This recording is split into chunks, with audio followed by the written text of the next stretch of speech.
Baik, assalamualaikum warahmatullahi wabarakatuh. Pada video kali ini, insya Allah kita akan membahas mengenai perhitungan plat lantai menggunakan metode amplop. Oke, sebelumnya perlu kita ketahui terlebih dahulu, metode amplop adalah metode yang paling sering digunakan untuk menghitung plat lantai atau menghitung gaya-gaya dalam yang terjadi pada plat lantai menggunakan metode perhitungan sederhana. Oke, kurang lebih ada 6 langkah yang perlu kita lakukan dalam perhitungan metode amplop ini. Yang pertama yaitu melakukan segmentasi plat berdasarkan jenis kasusnya sesuai metode amplop. Lalu kedua, merencanakan tulangan tarik beton dan kuat lele baja yang ingin digunakan. Tiga, menghitung kombinasi beban yang terjadi. Keempat, menganalisis gaya-gaya dalam. Kelima, memperhitungkan tulangan yang akan dipakai. Lalu yang keenam atau yang terakhir adalah kontrol. Oke, dalam metode amplop sendiri ada kiranya 6 buah kasus yang kemungkinan terjadi gitu ya dalam perhitungan plat ini. Yang pertama bisa kalian lihat sendiri ya di sini perbedaannya. Nah, lalu pertanyaannya adalah kenapa ada yang garisnya itu hanya satu garis, lalu ada yang 2 garis seperti ini. Nah, sedikit saya jelaskan bahwasanya jenis kasus yang memiliki garis tunggal seperti ini artinya adalah platnya itu tidak diikat atau tidak terikat oleh balok di sekitarnya gitu, atau di sebelahnya itu sudah tidak ada sudah tidak ada plat lain gitu. Seperti ini artinya platnya itu bertumpu bebas. Nah, sedangkan yang ditunjukkan oleh kasus 2 ini artinya adalah bahwasanya plat tersebut itu diikat pada keempat sisinya dengan plat lain atau dengan beton lain seperti itu. Oke, mungkin agar lebih mudah terbayangkan di sini saya sudah menyiapkan contohnya ya. Contoh bangunannya ini adalah bangunan Fakultas FPTI gedung C. Nah, di sini saya sudah menyiapkannya. Nah, maksudnya terjepit atau tidak terjepit adalah seperti ini nih. Ini di sebelah sisi kiri plat A1 ini dia tidak terjepit atau bebas. Artinya jika digambarkan pada kasus amplop yang tadi, maka plat A1 ini sebelah kirinya itu hanya memiliki garis tunggal. Sedangkan sebelah atasnya juga sama, dia hanya memiliki garis tunggal karena tidak ada plat lain di sini dan di sini gitu. Sedangkan sebelah kanan dan sebelah bawahnya dia terhubung dengan plat yang lain dan juga diikat oleh beton gitu, oleh balok ya. Jadi pada penggambaran di di metode amplopnya, sebelah kanan dan sebelah bawah ini akan double garisnya seperti itu. Jadi bisa kita lihat di kasus pada amplop ini bahwa yang cocok dengan plat A1 yaitu adalah kasus 3, di mana 2 di antara 4 sisinya itu terjepit oleh balok ya. Nah, ini plat 3. Cuman memang bedanya yang contoh tadi, yang plat A1 tadi yang terjepit adalah yang sebelah sini. Oke. Mungkin seperti itu ya penentuannya. Nah, selanjutnya adalah segmentasi ini dilakukan berdasarkan kasus-kasusnya masing-masing seperti itu. Jadi segmentasinya disesuaikan dengan dengan tipe kasusnya dan juga dimensi platnya tersendiri gitu. Kenapa ini A2, kenapa ini enggak A1? Karena tipe baloknya ini, tipe platnya ini sudah berbeda. Jika ini adalah kasus 1 di mana dua sisi yang terjepit, maka ini berbeda kasus lagi karena yang terjepit ini sudah 3 sisi nih, 1, 2, 3. Maka plat A2 ini bisa kita kategorikan menjadi ini ya. Nih. Menjadi kasus 6A. Nah, kenapa ada banyak sekali kasus? Karena dalam perhitungan gaya dalamnya juga nanti akan berbeda. Juga nanti tipe tulangan maksudnya koefisien yang digunakan juga nanti akan sangat-sangat berbeda gitu. Jadi singkatnya adalah metode amplop itu adalah salah satu metode untuk menghitung gaya dalam yang terjadi pada sebuah plat. Dalam hal ini kita akan menghitung momen ultimate-nya seperti itu. Oke, itu tadi cara pertama, step pertama. Nah, lalu yang kedua adalah merencanakan kuat tarik beton dan kuat leleh baja yang ingin digunakan. Nah, di sini saya menggunakan Excel ya teman-teman. Nah, FC prime itu adalah kuat tekan beton, lalu FY adalah kuat leleh baja. Nah, jadi angka 15 dan 400 ini sebetulnya bukan sembarang ya. FC prime itu kita menentukan sendiri itu kuat tekan atau mutu beton yang ingin kita pakai itu mutu beton berapa sih. Pada contoh kali ini saya akan menggunakan beton dengan mutu 15 megapascal, sedangkan F-nya sendiri adalah 400 megapascal. Nah, perlu teman-teman ketahui bahwa FY atau kuat leleh beton itu menurut standar SNI 2019 itu ada 2 macam, yaitu ada 280 MPa dan 420 MPa. Nah, pertanyaannya kenapa di sini menggunakan 400 MPa bukan 420 MPa? Karena perhitungan ini mengacu pada buku CUR yang masih menganut SNI yang lama gitu. Jadi belum terbaru. Tapi kalau misal teman-teman mau pakai yang 420 MPa atau 280 MPa sesuai SNI yang terbaru, silakan saja gitu.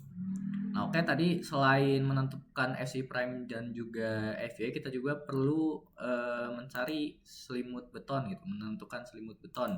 Dimana menurut sumber buku, tebal minimum beton yang digunakan di sini ada ketentuannya. Untuk lantai atau plat itu ini ada di 20 mm. Dimana ketentuannya adalah tulangannya itu tulangan yang lebih kecil daripada diameter 36. Sedangkan untuk plat sendiri saya rasa menggunakan tulangan 8 atau tulangan 10 juga sudah cukup ya.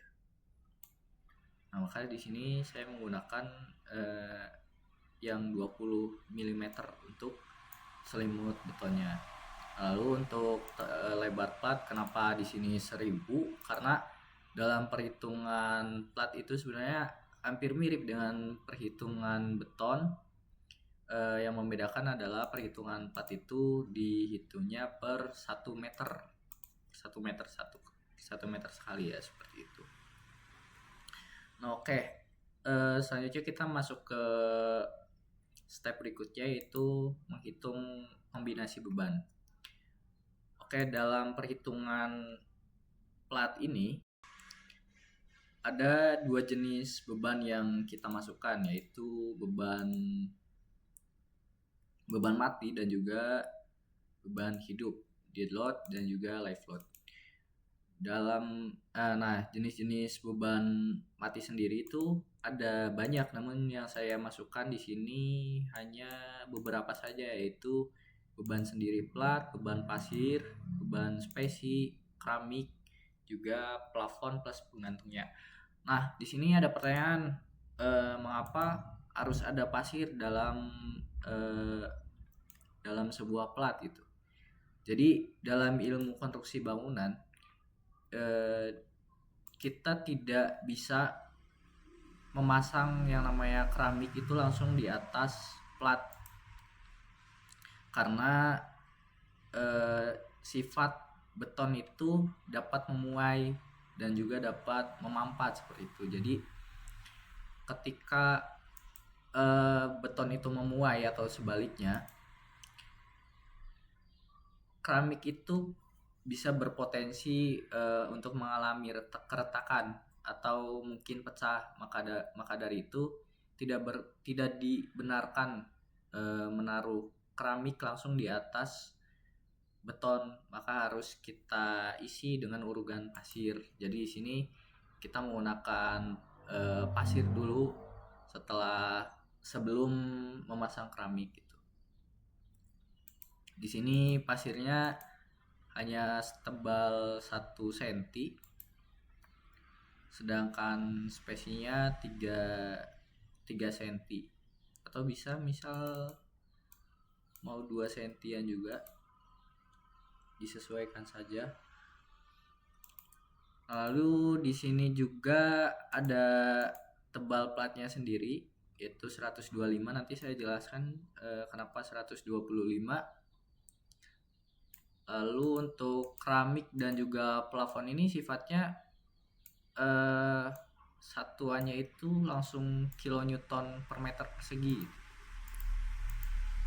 Jadi tidak usah kita masukkan tebal dan berat jenisnya.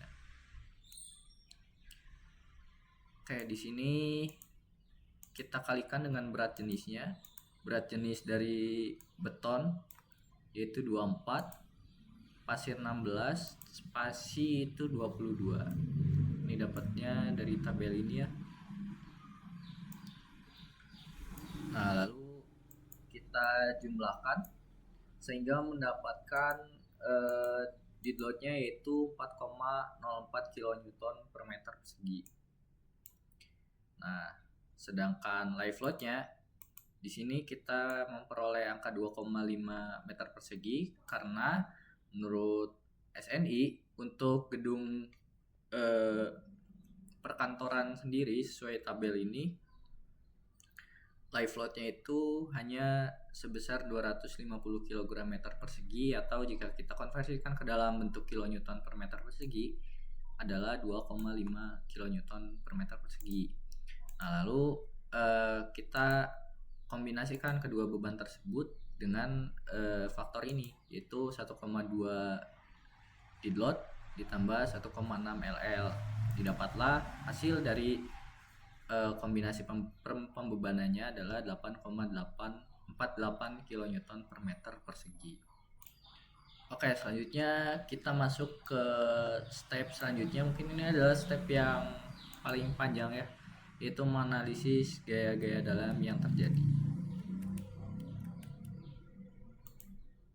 Oke. Di sini yang pertama yang harus kita lakukan adalah menghimpun parameter-parameter plat yang kita gunakan.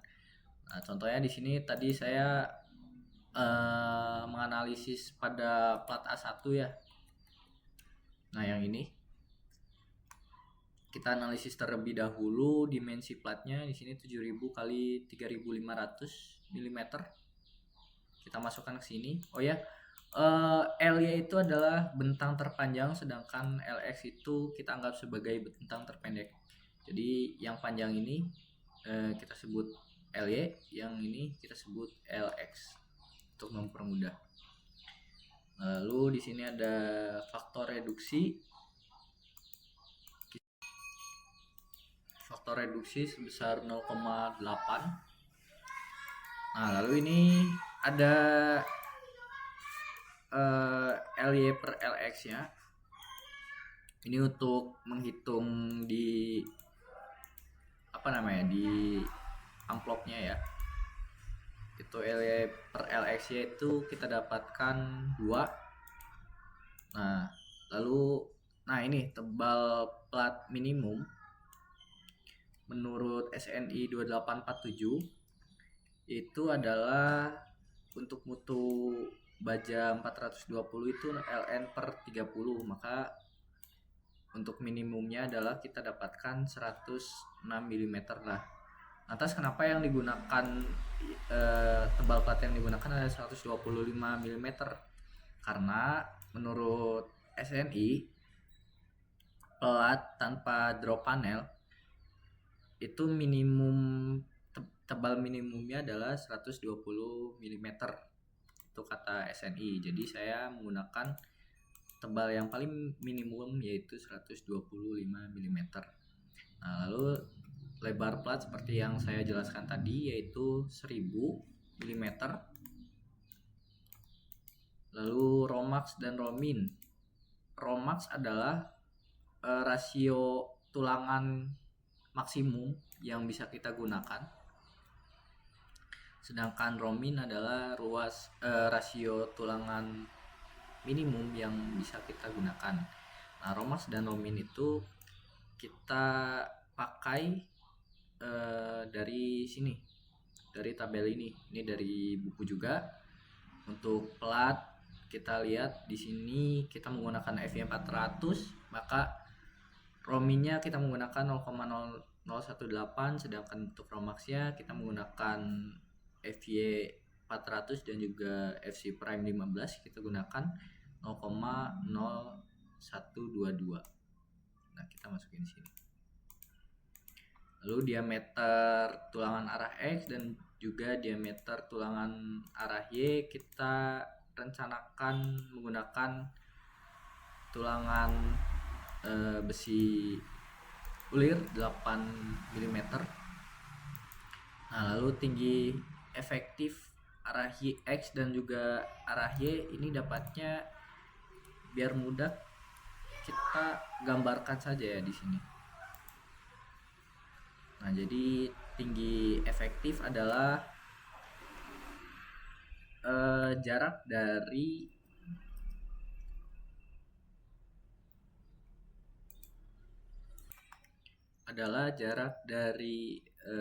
permukaan plat menuju as dari tulangannya sendiri.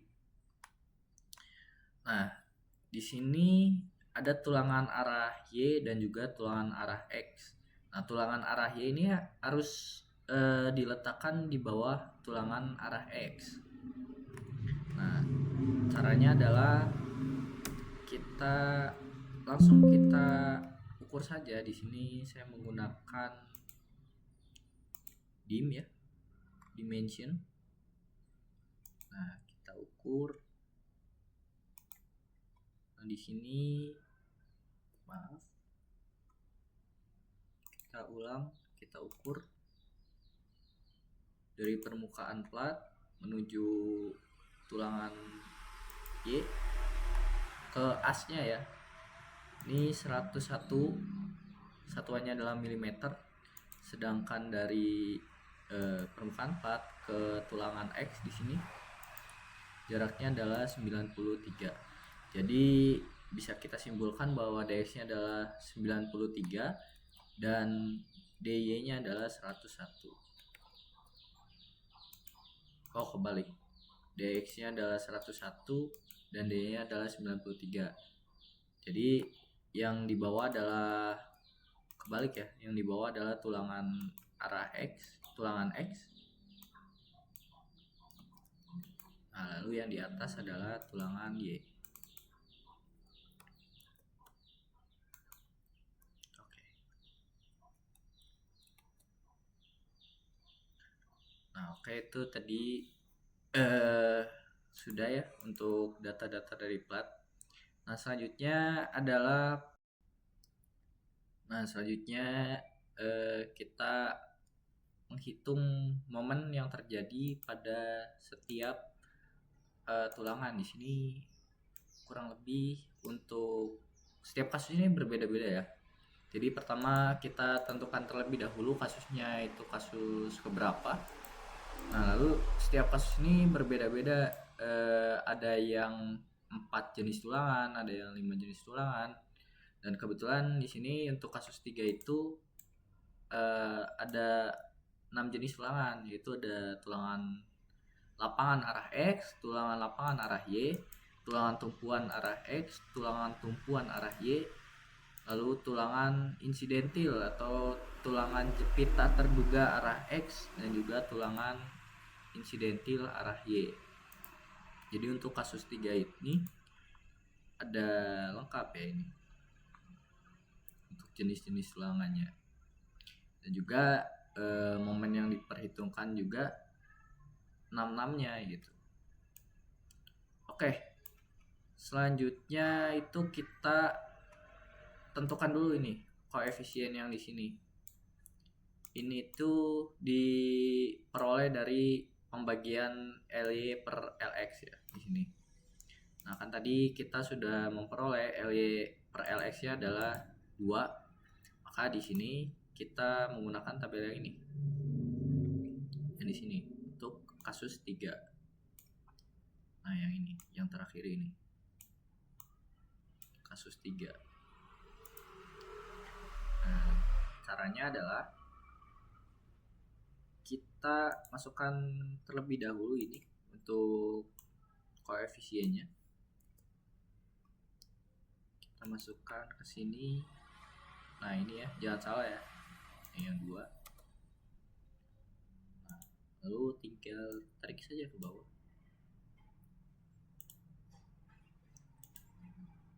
Nah, lalu kita hitung MU-nya, momen dalamnya gitu, gaya dalamnya. Nah, di mana rumus MU-nya sendiri adalah ini.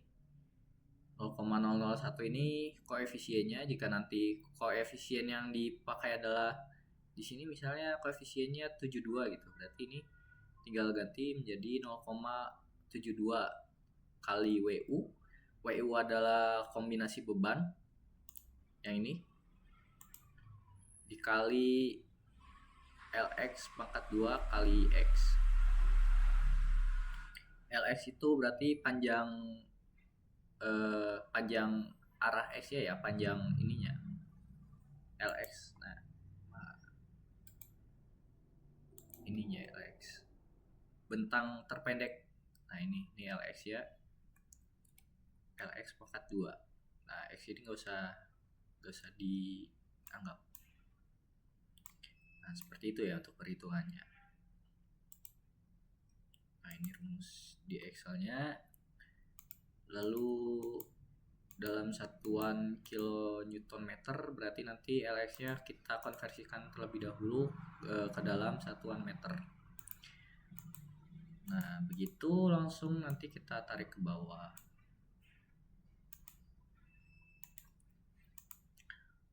Nah, lalu di sini kenapa ada MN? Karena dalam perhitungan beton sendiri, baik itu plat maupun balok, pada dasarnya adalah kita itu membandingkan antara kapasitas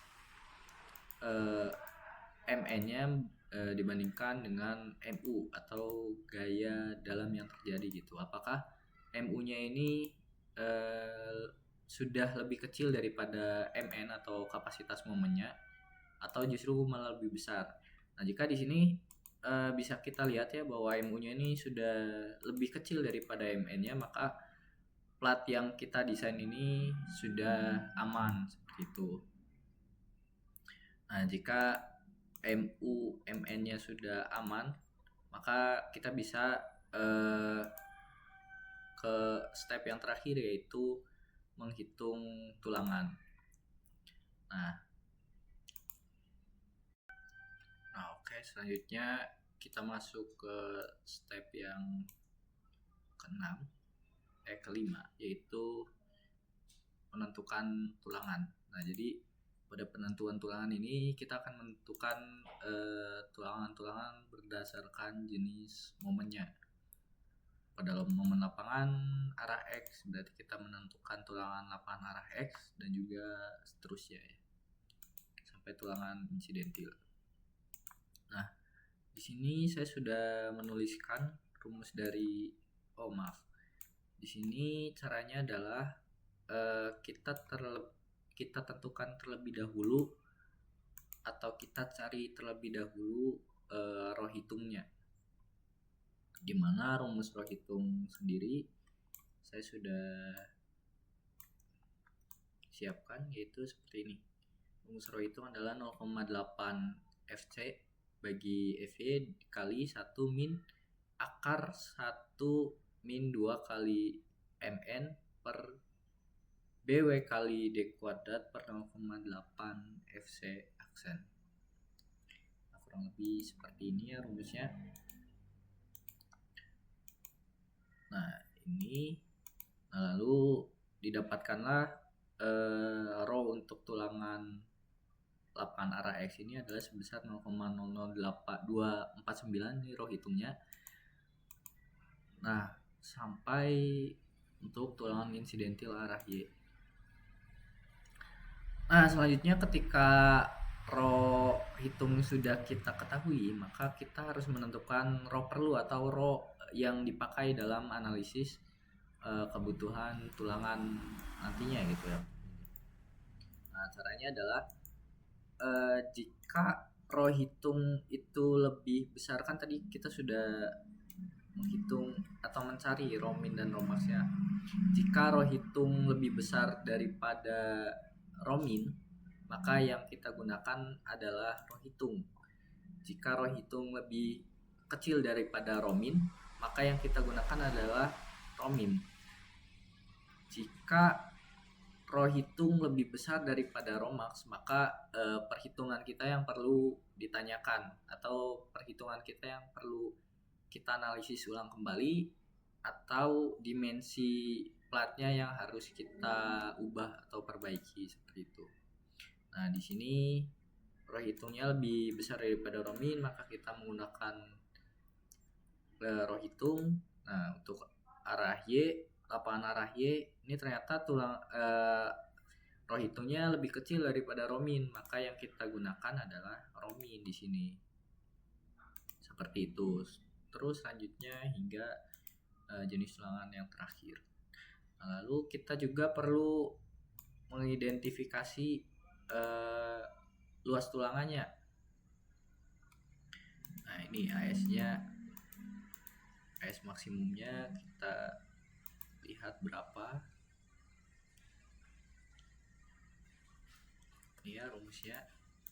Terus, nah lalu kita dengan rumus Excel bisa kita dapatkan bahwa kan tadi di sini sudah kita rencanakan sebelumnya untuk tulangan arah X dan juga arah Y itu kita menggunakan besi 8.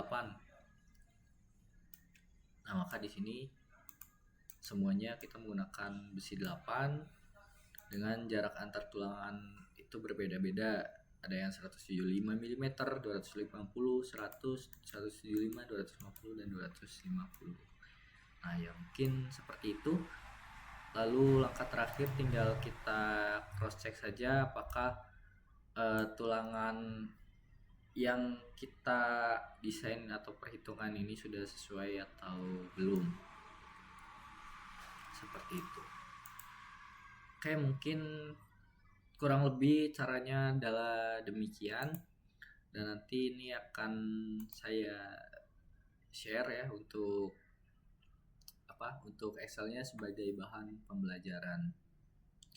Oke, mungkin cukup sekian video dari saya, kurang lebihnya mohon maaf. Wabillahi taufiq wal hidayah. Wassalamualaikum warahmatullahi wabarakatuh.